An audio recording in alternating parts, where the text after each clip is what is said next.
तर चला मित्र हो, आता या दुसऱ्या भागामध्ये आपण असंसर्गजन्य रोग पाहूया. तर हे असंसर्गजन्य रोग म्हणजेच ते संसर्ग न होणारे. तर याची व्याख्या दिलेली आहे, जे रोग संसर्गातून किंवा संक्रमणातून पसरत नाहीत त्या रोगांना असंसर्गजन्य किंवा असंक्रामक रोग म्हणतात. असे रोग काही विशिष्ट कारणामुळे व्यक्तीच्या शरीरातच उद्भवतात. तर वेगवेगळ्या कारणामुळे, ठराविक कारणामुळे हे रोग आपल्या शरीरात उद्भवतात.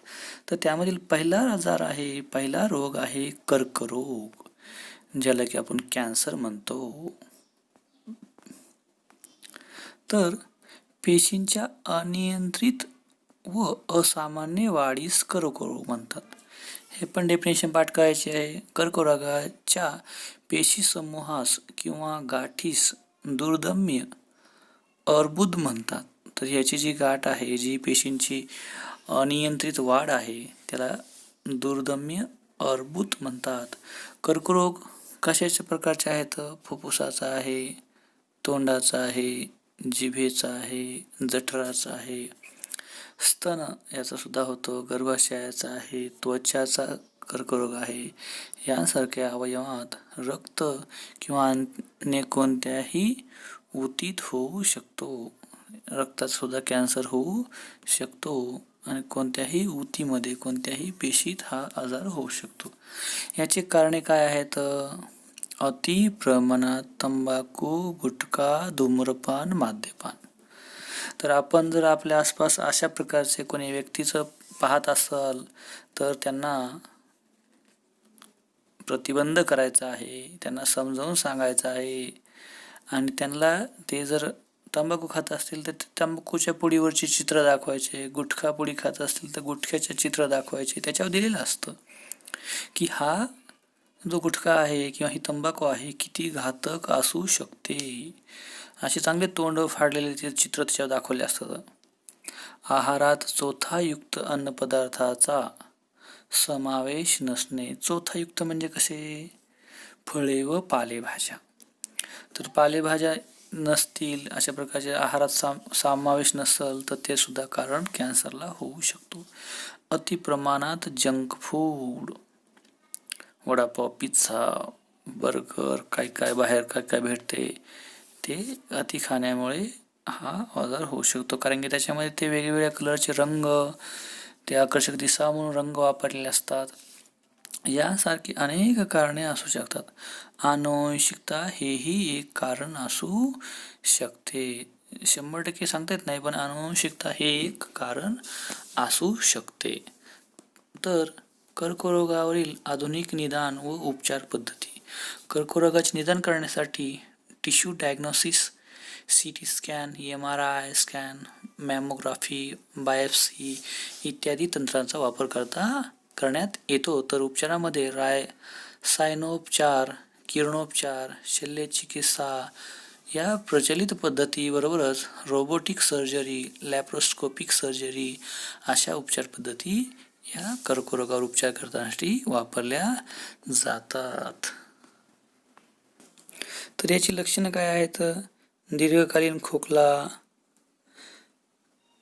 आवाज घोगरा होणे, गिळताना त्रास होणे इत्यादी याची लक्षणं आहेत.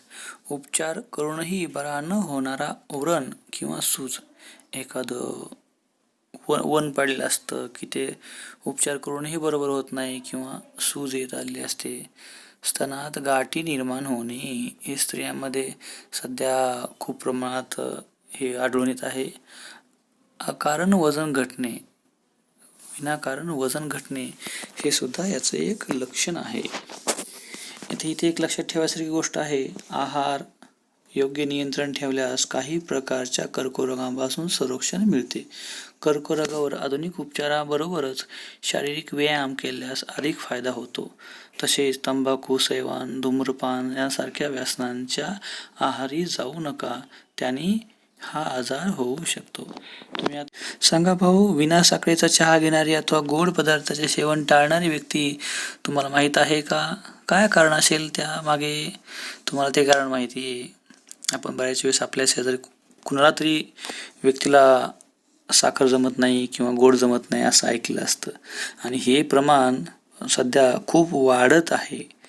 तर त्याचं कारण आहे ही बदललेली जीवनशैली, आहारामध्ये बदललेल्या गोष्टी, आपल्या खाण्याच्या पद्धती, कमी झालेले काम. तर त्याचं कारण आहे मधुमेह, त्याला आपण डायबेटीज म्हणतो. स्वादुपिंडात निर्माण होणारे इन्सुलिन हे संप्रेरक रक्तातील ग्लुकोज शर्करेच्या प्रमाणावर नियंत्रण ठेवते. तर हे स्वादुपिंड जे असते त्याच्यामध्ये इन्सुलिन तयार होते, आणि ते इन्सुलिन काय करतं, रक्तामधील साखरेच्या प्रमाणावर कंट्रोल करते.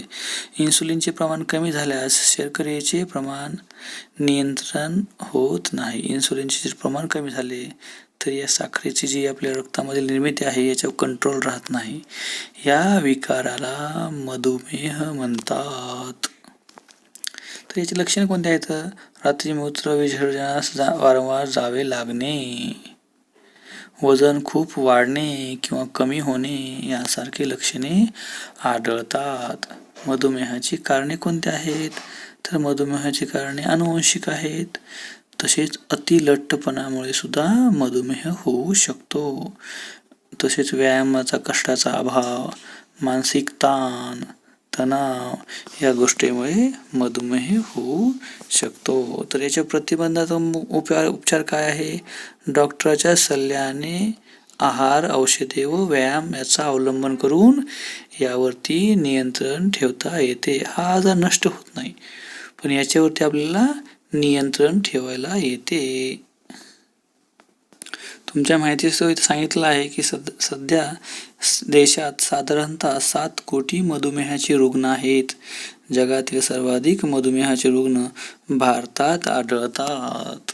म्हणजेच भारतीय लोकांना मधुमेहाची लागण जास्त आहे. त्यामुळे आपल्याला त्यात भर टाकायची नाही, आपण आतापासून काळजीला लागायचं आहे. नेक्स्ट आजार आहे हृदयविकार. तर ह्या हृदयविकाराची कारणे, किंवा तुम्ही सुद्धा ऐकलं असेल की त्याला अटॅक केला होता, अटॅक आलता, अटॅकमुळे गेला की काय काय झालं. हृदयाच्या स्नायूंना रक्ताचा व पर्यायाने ऑक्सिजन व पोषक द्रव्याचा पुरवठा अपुरा पडल्यास हृदयाची क्षमता कमी होते. त्यामुळे हृदयास जास्त कार्य करावे लागते व ताण आल्याने हृदयविकाराचा झटका येऊ शकतो. हृदयविकाराचा झटका आल्यास त्वरित डॉक्टरांचा सल्ला व औषधोपचार आवश्यक आहे. तर अशा प्रकारे हृदयाच्या स्नायूंना ऑक्सिजन जर कमी पडला तर ते हृदय काम करायचं बंद करतं, म्हणजेच त्याला अटॅक आला असं आपण म्हणतो. यानंतर तर ही इथली गोष्ट एकदम अत्यंत महत्त्वाची आहे आणि ही लक्षात ठेवायची आहे. प्रत्येक रोगाला अविशिष्ट असे वैज्ञानिक कारण असते. दैवी प्रकोप किंवा इतर व्यक्तींच्या मत्सरामुळे रोग होत नाही. योग्य वैद्यकीय उपचारांनीच रोग बरे होतात. तंत्र मंत्र जादूटोणा यामुळे रोग बरे होत नाहीत.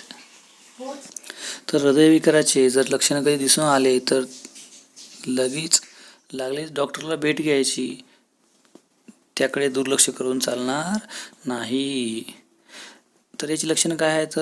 छातीत असह्य वेदना होणे, छातीतील वेदनामुळे खांदे, मान व हात दुखणे, हात आखडणे, घाम येणे, अस्वस्थता, कंप जाणवणे.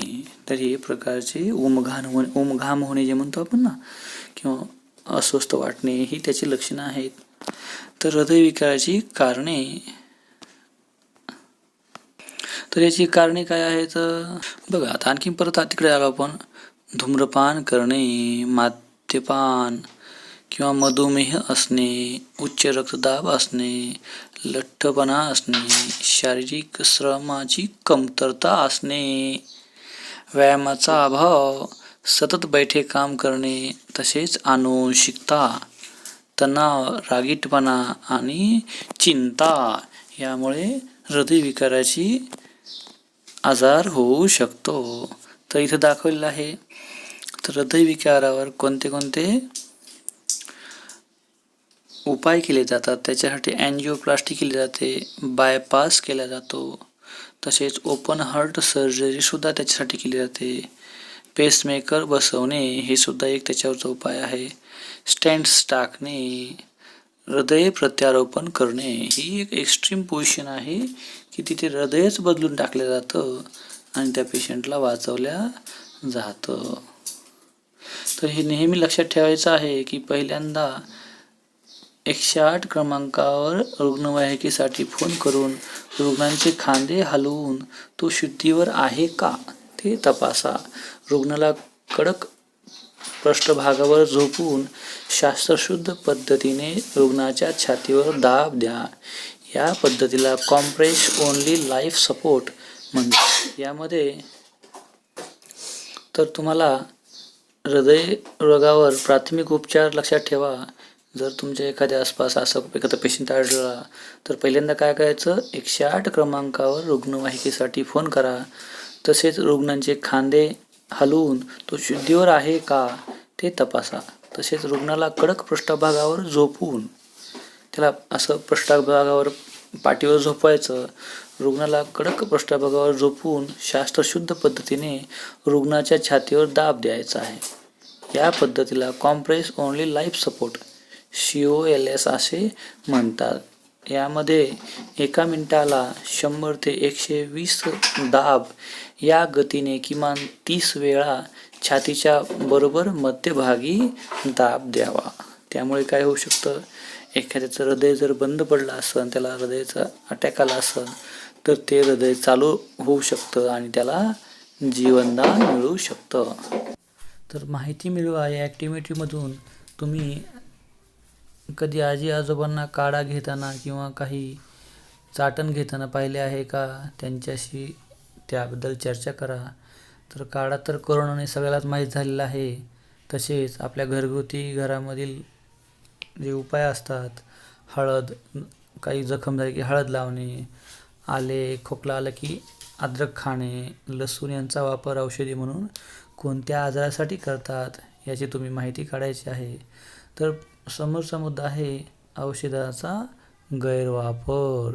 कधीकधी डॉक्टरांच्या सल्ल्याशिवाय परस्पर काही व्यक्ती औषधे घेतात. त्यांच्या अतिवापराने आपल्या शरीरावर वाईट परिणाम घडून येतात, जसे जास्त प्रमाणात अथवा वारंवार वेदना, शामके. आपण पेनकिलर जर जास्त घेतल्यास चेतासंस्था, उत्तेजन संस्था, यकृत यावर विपरीत परिणाम होतात. किडनी फेल्युअर वगैरे वगैरे जे घटना असतात ना, ते यामुळे होतात, आपण मनानेच गोळ्या घेतल्यामुळे. प्रतिजैविकांच्या अतिवापराने मळमळ, पोटदुखी, पातळ जुलाब, अंगावर पुरळ येणे, जिभेवर पांढरे चट्टे पडणे इत्यादी लक्षणे तयार होतात. आता सध्या काय आहे, प्रत्येक डॉक्टर एखादा आजार जर राहायला गेला की त्याला अँटीबायोटिक देतात. तर त्यामुळे अशा प्रकारचे वेगवेगळे त्रास होऊ शकतो. नेक्स्ट पॉईंट इज दॅट गरीब रुग्ण महागडी औषधे विकत घेऊ शकत नाहीत. अशावेळी त्यांच्यासाठी काही पर्याय उपलब्ध असेल का व कोणता? तर तो आहे जेनेरिक औषधे. तुमच्या जवळपास कुठे जेनेरिक जर मेडिकल असेल तर त्याच्यावरून तुम्ही हे मेडिसिन्स विकत घेऊ शकता आणि त्याचा वापर आपल्या आजारावर करू शकता. कारण की जेनेरिक ही मेडिसिन आहे, हे बाकीच्या गोळ्या औषधांपेक्षा किंमत कमी आहे याची. जेनेरिक औषधे यांना सामान्य औषधे असेही म्हणतात. या औषधांची निर्मिती व वितरण कोणत्याही पेटंट शिवाय केली जाते. ही औषधे ब्रँडेड औषधांच्या समकक्ष व त्याच दर्जाची असतात. जेनेरिक औषधे तयार करताना त्या औषधातील घटकाचे प्रमाण किंवा त्या औषधांचा फॉर्म्युला तयार मिळत असल्यामुळे संशोधनावरील खर्च वाचतो. त्यामुळे जेनेरिक औषधांची किंमत ब्रँडेड औषधांच्या किमतीपेक्षा तुलनेने खूप कमी असते. तुम्ही त्याचं कम्पॅरिझन करून पाहू शकता. तापासाठी पॅरासिटामॉल इकडे घ्या मेडिकलवरती दुसऱ्या कंपनीची, आणि तुम्ही इकडे जेनेरिक औषधे घ्या, त्यामुळे तुम्हाला फरक दिसून येईल. तर जेनेरिक औषधे ही तुम्ही हेल्थ कार्ट व जनसमाधान या मोबाईल ॲपच्या साहाय्याने सहज मिळू शकता. ते ॲप तुमच्या घरातील मोबाईलमध्ये डाउनलोड करा. गरज पडल्यास त्याचा तुम्ही वापर करा आणि ही जेनेरिक औषधे तुम्ही मागवून घेऊ शकता. जीवनशैली आणि आजार. पुढचा मुद्दा आहे जीवनशैली आणि आजार. जीवनशैली म्हणजे आहार-विहार. आपल्या जेवणाच्या पद्धती, काय खातो, रोजच्या दिनचर्याचा आणि आहाराचा समावेश होतो. आजकाल उशिरा उठणे, उशिरा झोपणे, आहाराच्या वेळा सारख्या बदलणे, व्यायाम व कष्टाची कामे यांचा अभाव असणे, जंक फूड खाणे, काय असेल ते वडापाव, पावभाजी, पाणीपुरी हे असले जंक फूड बाहेर खाणे हे आपल्या आरोग्यास घातक होत आहे. त्यामुळे आजारी पडण्याचे प्रमाणे वाढले आहे. आजारी पडण्याचे प्रमाण कमी करायचे असेल व योग्य जीवनशैली अंगीकारणे अत्यंत आवश्यक आहे. यामध्ये योग्य झोप, योग्य आहार या व्यतिरिक्त योगासने, प्राणायाम आणि व्यायाम करणे आवश्यक आहे. तसेच व्यायामसुद्धा आपल्या शरीराला झेपेला असाच करावा. दुसरा 100 डिप्स मारते म्हणून आपण 100 डिप्स नाही मारले पाहिजे. आपल्या शरीर प्रकृतीनुसार आपण व्यायाम केला पाहिजे. प्राणायाम, योगासने तज्ज्ञांच्या मार्गदर्शनाखाली करावीत. विविध प्राणायाम व योगासनांचे व्हिडिओ तुम्ही यूट्यूबवर पाहू शकता व त्याच्या माध्यमातून तुम्ही त्याचं अनुकरण करू शकता. पुढचा मुद्दा आहे लसीकरण, वॅक्सिनेशन. आजार होऊ नये म्हणून त्याचा प्रतिबंध म्हणून लसीकरण करून घेणे हेही तितकेच महत्त्वाचे आहे. तुमच्या जवळच्या दवाखान्यातून लसीकरण तक्ता मिळवा व अभ्यासा. त्याच्यामध्ये तुम्हाला दिसून येईल वयानुसार तुम्हाला लस दिलेल्या असतात व त्याचा उपयोग तुम्ही तुमच्या दिनचर्येत करू शकता. हे तुम्हाला माहीत आहे का? पंतप्रधान जन औषध योजना ही योजना 1 जुलै 2015 भारत सरकारने जाहीर केली. या योजनेअंतर्गत उत्तम दर्जाची औषधे कमी किमतीत जनतेला उपलब्ध करून देण्यात येतात. त्यासाठी जनऔषधी स्टोअर्स सुरू करण्यात आलेली आहेत. भारतीय कंपन्या मोठ्या प्रमाणावर जेनेरिक औषधांची निर्यात करतात, परंतु देशात मात्र ब्रँडेड कंपनीच्या नावानेच जास्त किमतीवाली औषधे विकतात. अमेरिकेत 80% जेनेरिक औषधांचा वापर केला जातो. त्यामुळे औषधावरील शेकडो अब्ज रुपये येथे वाचविले जातात. तर आपण सुद्धा या जेनेरिक औषधाचा मागणी केली पाहिजे, जेणेकरून आपल्यासुद्धा खर्चात कमी होईल. साजरे करूया आरोग्य दिन विशेष. तर 7 एप्रिल हा जागतिक आरोग्य दिन म्हणून साजरा केला जातो. तसेच 14 जून हा जागतिक रक्तदान दिन म्हणून साजरा केला जातो. तसेच 29 सप्टेंबर जागतिक हृदय दिन म्हणून साजरा केला जातो. तर 14 नोव्हेंबर जागतिक मधुमेह दिन म्हणून साजरा केला जातो. अशा प्रकारे सर्वांनी आपल्या आपल्या आरोग्याची काळजी घ्यावी आणि आरोग्य जपावं. तर हा व्हिडिओ जर आपल्याला आवडला असेल तर लाईक आणि शेअर करायला विसरू नका. Enjoyed the session.